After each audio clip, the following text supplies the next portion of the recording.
आपल्या समोर बोलणार आहे, कारण आपल्याला उमेदवारांचाही ऐकायचं आहे, सर्व तिन्ही पक्षाच्या मंडळींचंही ऐकायचं आहे।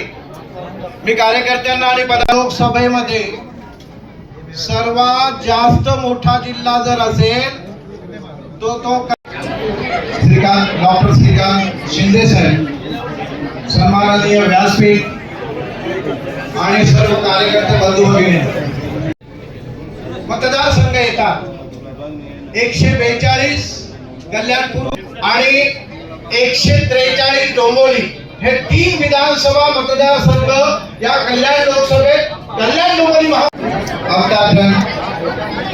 या पदाधिकाऱ्यांच्या बैठकीला मेळाव्याला उपस्थित। ज्याची जी कुवत आहे त्याच्याप्रमाणे त्यांनी जे आहे त्या ठिकाणी वक्तव्य त्या ठिकाणी केले पाहिजे। आपल्या कुवतीपेक्षा जास्त वक्तव्य जे आहे ते झेपत नसतील तर करू नका।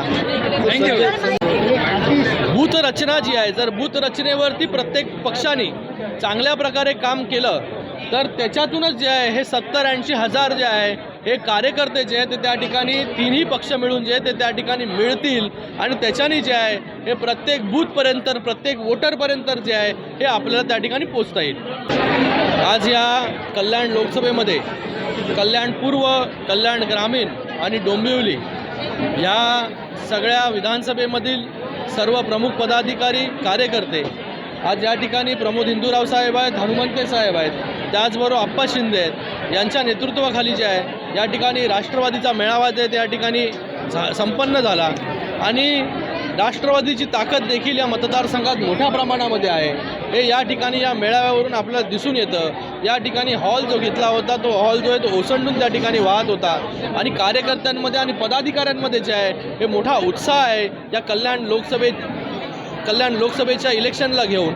आणि मला वाटतं सगळे लोक जे आहेत ते ऑलरेडी त्या ठिकाणी कामाला लागलेले आहेत आणि अगोदर या कल्याण लोकसभेमध्ये शिवसेना आणि भारतीय जनता पार्टी RPI अशी युती होती। आता त्याच्यामध्ये जे आहे शिवसेना, भारतीय जनता पार्टी, राष्ट्रवादी काँग्रेस, RPI आणि सगळे घटक पक्ष आता एकत्र आलेले आहेत। यांची देखील ताकद जी आहे ही या ठिकाणी आम्हाला मिळालेली आहे। भविष्यामध्ये या कल्याण लोकसभेमध्ये जे आहे या तिघांच्या ताकदीमुळे एक वेगळा रेकॉर्ड जो आहे हा मताधिक्याचा जो आहे तो या कल्याण लोकसभेमध्ये स्थापित होईल। सर, शिवसेनेचे पदाधिकारी दीपेश म्हात्रे यांनी भाजप आमदार गणपत गायकवाड यांच्या हकालपट्टी, मला वाटतं आज आपण या राष्ट्रवादी काँग्रेस पार्टीच्या मेळाव्यावरती आपण बोलू, बाकी गोष्टींवरती आपण नंतर बोलू।